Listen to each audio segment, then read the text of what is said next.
Okay, so there are a lot of cartoons from the golden age of animation where they're kind of borderline racist and they're no longer played or they stop being in syndication because they may be offensive. However, when it comes to Big Heel-Watha, there is no question. This is one of the most blatantly offensive cartoons I've ever seen. Now, obviously, I'm not personally offended. I'm not a Native American, but even I was watching it thinking, how on earth could they ever think, even as a product of the time in 1944, how could they ever think that this was an acceptable attitude to portray? There are actually some good bits about the cartoon. The bits that I enjoyed were the non-racist aspects. Um, it's well animated, but it is awkward. It's an MGM cartoon directed by Tex Avery and written by Heckel, and we have a pretty straightforward narrative. The Indian chief says, I'm using terminology, of course, from the cartoon, says that whoever brings meat for them to eat will get his daughter. Of course, why wouldn't you give your daughter to the first person who brings you a dead animal?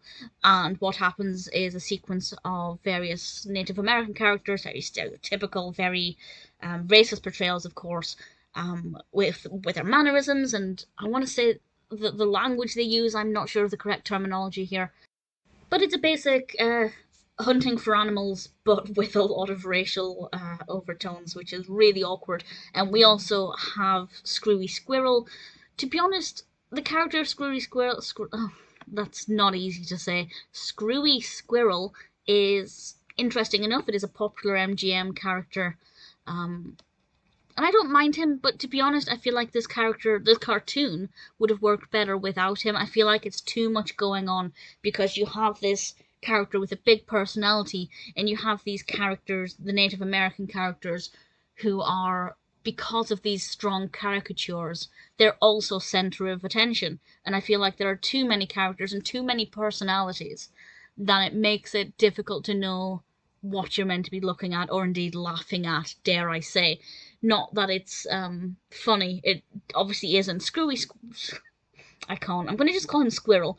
Squirrel does provide some comedy that's not racist. So there are some bits that you may find enjoyable without feeling awkward. There were a few bits that stood out to me as being particularly interesting. I liked the bit of with singing in the rain, which seems like it doesn't fit, but actually it was quite nice. And the involvement of the parody of the Max Factor war paint. Obviously, the war paint's a bit awkward, but Max Factor having done all of the makeup for Hollywood around this time, I thought that was a nice little touch as well. So there are things here and there that I thought, yeah, worked quite well. But generally speaking, Big Heel-Watha is very awkward and very uncomfortable. It's worth watching out of fascination to see how certain attitudes were portrayed as a product of its time. But again, there are many cartoons around this time that portray Native Americans, and they're nowhere near as bad as this one. Really, definitely awkward. Interesting to watch from a historical perspective, but in terms of entertainment, it's a little bit uncomfortable.